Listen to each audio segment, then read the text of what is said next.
Diète cétogène, jeûne intermittent, végétarisme, carnivorisme, la monodiète de pommes, la diète OMAD. Bref, il existe une multitude de façons de s'alimenter et à en croire les magazines, ces diètes possèdent que des avantages. Ils ne mentionnent que très rarement les inconvénients. Aujourd'hui, je vais vous apprendre à construire votre programme alimentaire et à vous partager mon point de vue de ce que devrait être une bonne alimentation.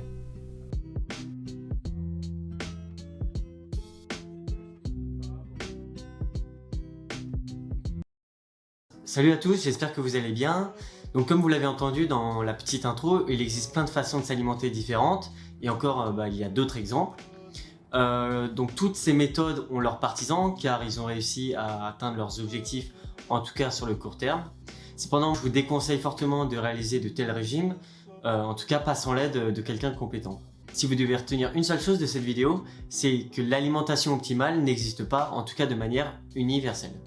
Donc ma définition perso d'une bonne alimentation, c'est une alimentation qui vous permet d'atteindre vos objectifs, qui est en adéquation avec vos valeurs, qui se doit d'être tenue sur le long terme, mais sans nuire à votre santé.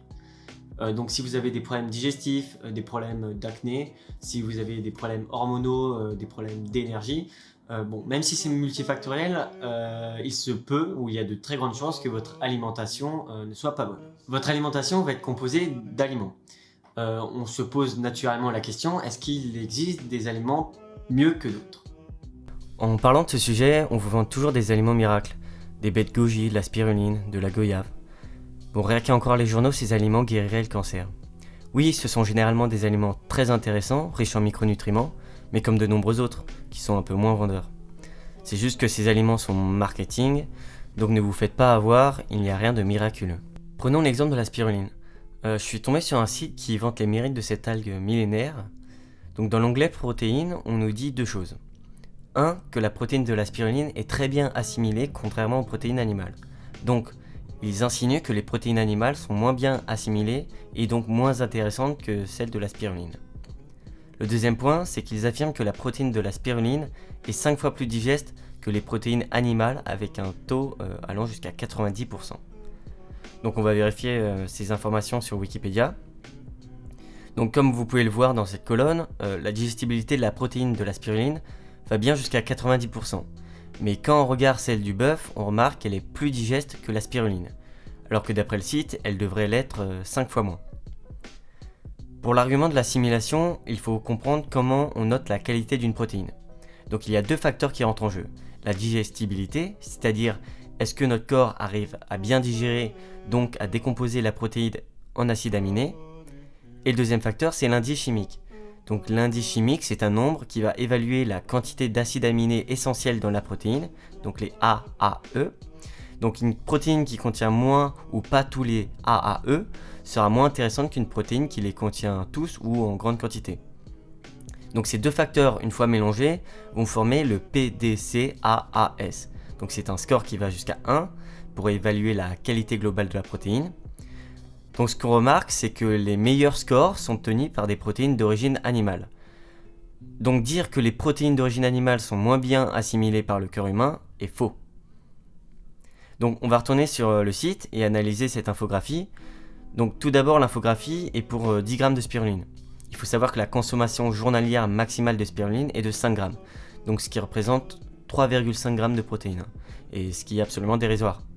Donc la première chose, c'est de ne pas prendre de la spiruline pour son côté protéiné, parce qu'il y a de bien meilleures sources, même végétales, pour bien moins cher et moins dangereuses. Donc en parlant de dangerosité, effectivement, il y a une étude de l'ANSES qui a analysé les compléments alimentaires à base de spiruline, et elle a retrouvé des traces de contaminants et de métaux lourds.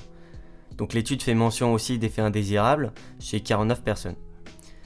De plus, donc je n'ai pas réussi à le retrouver, il y a le magazine 60 millions de consommateurs qui estime que le nombre de preuves cliniques est encore insuffisante pour démontrer l'efficacité de la spiruline. Donc le magazine nous alerte surtout sur les modes et lieux de production de l'algue qui en fait sont responsables de la contamination. En effet, en se développant, la spiruline absorbe les métaux contenus dans l'eau et la terre et peut donc s'avérer toxique quand son environnement est pollué par les métaux lourds ou par les hydrocarbures, etc. etc. Donc, revenons à notre infographie.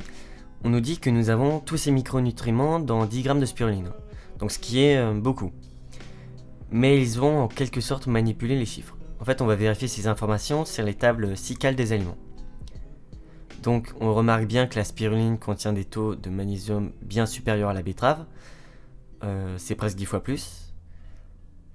Mais c'est juste que la betterave n'est pas reconnue pour son taux de magnésium exceptionnel. On va prendre par exemple l'exemple du cacao. Donc on obtient 500 mg de magnésium pour 100 g, et ce qui est presque 2,5 fois plus que la spiruline. Et encore, vous n'êtes pas limité à 5 g de cacao, contrairement à la spiruline, vous pouvez en consommer bien plus. Prenons comme second exemple la vitamine B6. Le site nous dit que c'est équivalent à 4 oranges. Donc, la table SICAL, sur la table SICAL, on obtient 0,36 mg pour 100 g de spiruline, hein, et c'est contre 0,04 mg pour les oranges. Mais si on prend une meilleure source de vitamine B6, en fait, comme la levure diététique, on a 0,88 mg pour 100 g, ce qui est encore une fois plus du double du taux de la spiruline. Donc, tout ça pour vous dire qu'il faut prendre des pincettes avec ce genre d'infographie et surtout avec les super aliments. Alors on pourrait croire que j'ai une dent contre la spiruline, mais c'est pas du tout le cas. J'essaie juste d'être le plus honnête intellectuellement parlant en vous montrant que ce genre d'aliments, après analyse, ils sont moins miraculeux qu'ils paraissent l'être. Je pense toutefois que ça reste intéressant de se complémenter en spiruline parce que c'est un complément alimentaire naturel et il vaut mieux en consommer plutôt que des compléments alimentaires de merde. Donc grosso modo 80% de ceux qu'on retrouve en pharmacie ou en grande surface qui, eux, auront des effets délétères sur votre santé. Voilà. Cependant, oui, il existe des aliments plus intéressants que d'autres. Par exemple, à calories égales, il vaut mieux manger une pomme plutôt que du Nutella. En termes de santé bucco-dentaire, en termes de digestion, en termes de réponse hormonale, bref, en termes de santé générale. Cependant, ces aliments, ils vont pas vous procurer le même plaisir. Et c'est un point très important dans l'alimentation. J'ai dit par exemple dans ma précédente vidéo qu'on ne pouvait pas être en bonne santé en se gavant de fromage. J'étais peut-être un peu dur dans mes propos, mais j'insiste sur le mot se gaver. On ne peut pas être en bonne santé en fait en surconsommant des aliments ultra transformés, des aliments industriels. Par contre, si vous prenez du plaisir à en manger, alors il ne faut pas les retirer de votre alimentation, car sinon vous allez vous frustrer. Il vaut mieux continuer à les consommer, mais en plus petite quantité. Donc je vais maintenant vous partager une checklist que je considère comme étant un très bon début d'une bonne alimentation.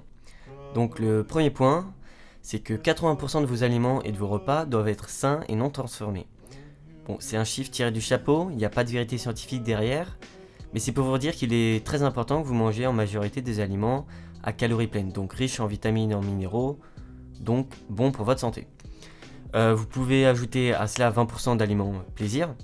Donc si vous mangez bien toute la semaine, ce n'est absolument pas le restaurant du week-end qui va ruiner vos objectifs. Ou encore, si vous mangez que des aliments non transformés, ce n'est pas la petite poignée de fromage râpé qui va faire la différence. Et encore plus si le fromage vient du fromager. Le deuxième point, c'est que 50% de votre assiette doit être composée de légumes, donc de saison si possible. Un quart de l'assiette sera composé de glucides intéressants pour la santé, donc le quinoa, les lentilles, pommes de terre, riz, haricots, etc., etc. Et le quart restant de protéines, donc protéines animales ou végétales. Si vous êtes végétarien, vous pouvez remplacer votre portion de protéines et de glucides par un mélange de légumineuses et de céréales. Donc bien évidemment, ces proportions sont adaptées à votre objectif. Donc par exemple, si votre objectif est de prendre du poids et qu'avec une telle assiette vous n'y arrivez pas, il faudra alors changer de stratégie. Augmenter les quantités, rajouter des collations, choisir des aliments plus caloriques, etc., etc. Le troisième point, c'est veiller à consommer suffisamment de lipides de qualité. Donc j'entends par là du jaune d'œuf non cuit, des poissons gras comme le saumon, le maquereau, la sardine, etc., etc. Des oléagineux ou des graines en tant que collation ou même à intégrer dans votre assiette. Donc ça complétera l'aminogramme de votre repas. Et ajoutez aussi à votre assiette une cuillère à soupe d'huile d'olive ou une cuillère à soupe d'huile riche en oméga 3 que vous allez conserver au frigo. Petite interruption car je viens de remarquer en faisant le montage que je ne vous avais pas parlé de la différence entre oméga 3 d'origine animale et oméga 3 d'origine végétale. Il existe trois types d'oméga 3, l'ALA, le PA et le DHA. L'ALA est trouvable dans les sources végétales comme le lin, les graines de chia, le colza ou les noix. Et l'EPA et le DHA est trouvable dans les sources animales comme les poissons gras. Saumon, truite, maquereau, sardines. Notre corps convertit systématiquement l'ALA en EPA et en DHA, car ils lui sont indispensables. Il faut savoir que les oméga 3 sont reconnus notamment pour les bienfaits de l'EPA et du DHA. Donc notre corps convertit l'ALA en EPA et en DHA, mais cette conversion a des faibles rendements. Effectivement, notre corps convertit l'ALA à hauteur de 10 à 20% en EPA et il convertit l'ALA à hauteur de 1 à 10% en DHA. Donc si vous consommez 100 g d'ALA, ce qui est extrêmement dur et voire impossible, vous obtiendrez seulement 1 à 10 g de DHA. Tout ça pour vous dire qu'il est plus intéressant par exemple de consommer des poissons gras plutôt que des graines de chia. Mais que pour les oméga 3, pas pour les autres bienfaits. Quatrième point concernant la cuisson, donc la cuisson à la vapeur c'est la best, mais sinon veuillez à cuire vos aliments avec une huile qui supporte la chaleur. Donc par exemple faire griller vos steaks hachés avec du beurre, c'est néfaste. Prochain point, veuillez à consommer des fruits de saison. Donc quand cela est adapté, donc l'idée reçue c'est de dire que les fruits vont fermenter dans votre estomac, mais c'est faux étant donné que l'estomac c'est un milieu extrêmement acide. Donc il n'y a pas de fermentation possible. Donc écoutez tout simplement votre corps. Ne consommez pas que des viandes blanches ou des poissons blancs, mais tournez-vous aussi vers des viandes plus grasses, moins nobles. Ces dernières en fait elles contiennent généralement du collagène qui est indispensable à votre santé osseuse, vos cartilages, vos tendons, votre peau. Bref, rongez vos os, mangez la peau du poulet, mangez des abats comme le foie, les rognons par exemple, ou vous pouvez aussi réaliser des bouillons d'os maison. Prochain point, c'est ajouter des herbes ou des épices à tous vos repas. Elles possèdent honnêtement toutes des propriétés hyper intéressantes et elles rendront vos plats moins fades. Buvez suffisamment d'eau. Certaines personnes vous disent de boire 3 litres d'eau par jour. Bon, encore une fois, ils disent n'importe quoi parce que c'est adapté à vos besoins. Donc, à savoir que la grande partie de votre eau est apportée par les aliments solides. Donc, si vous mangez suffisamment de fruits et de légumes, vous aurez moins besoin de boire d'eau. Et à contrario, si vous faites du sport ou en tout cas vous transpirez beaucoup, vous aurez besoin de boire plus d'eau. Donc, une manière facile pour savoir si vous buvez assez d'eau, déjà, de 1, c'est de ne pas avoir soif. Et de 2, c'est de regarder la couleur de votre urine. Il ne faut pas qu'elle soit trop foncée ni trop claire. Bref, il faut qu'elle soit jaune pâle. Autre point, prenez le temps de manger en pleine conscience, de mastiquer, ne vous pressez pas en fait. Si vous n'avez plus faim, ne terminez pas votre assiette. Et dernier point, c'est limiter au maximum les produits ultra transformés. Donc on pense souvent aux sodas, aux gâteaux, lorsqu'on parle de ces produits.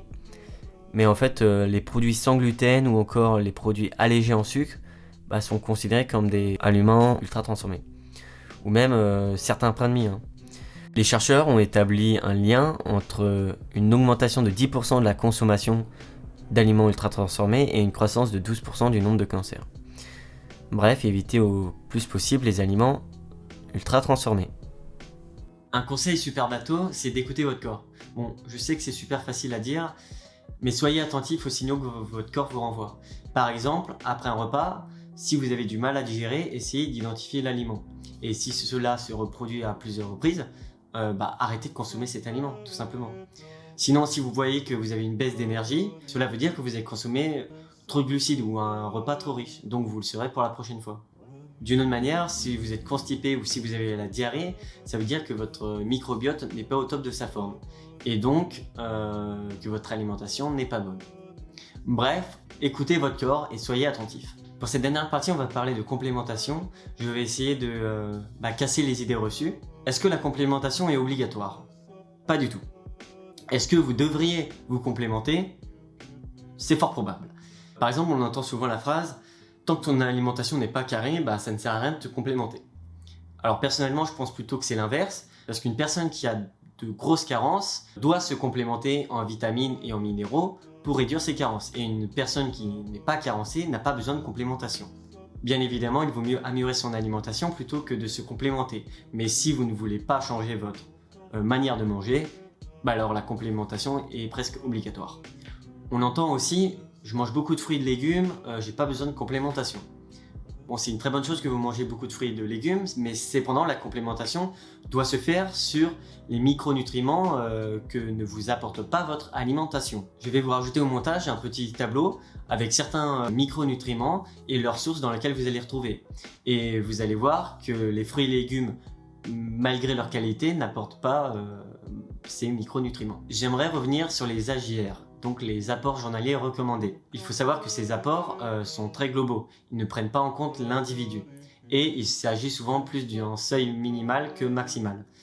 Donc si vous êtes sportif ou vous êtes stressé, il faudra voir les AGR à la hausse. Vous vous dites sûrement je suis carencé dans telle vitamine mais je suis en bonne santé. Donc ce qu'il faut savoir tout d'abord, c'est qu'on n'est pas tous égaux quant à nos besoins en micronutriments. C'est comme le métabolisme, certaines personnes dépensent plus de calories que d'autres. Deuxièmement, c'est notre corps humain, c'est un peu comme une voiture. Votre voiture, si vous ne l'amenez pas régulièrement chez le garagiste, elle va rouler au moment T, mais au fur et à mesure des kilomètres, il y aura des voyants qui vont s'allumer, elle va faire plus de bruit, votre voiture va polluer plus, etc. etc. Et un jour, la voiture va tomber en panne. Et le corps humain, c'est exactement la même chose. En ayant des carences, vous êtes peut-être en bonne santé au moment T, mais vous affaiblissez votre corps sur le long terme et favorisez l'apparition de maladies. Voilà, c'est la fin de cette vidéo, j'espère qu'elle vous aura plu. J'ai peur d'avoir pris un ton un peu trop moralisateur alors que c'est pas du tout le but. Mon but c'est plus de vous sensibiliser, vous donner mes conseils ou de vous faire prendre conscience de certaines choses. En tout cas, n'hésitez pas à me laisser des commentaires tout simplement. Je vous dis à la prochaine, voilà, salut!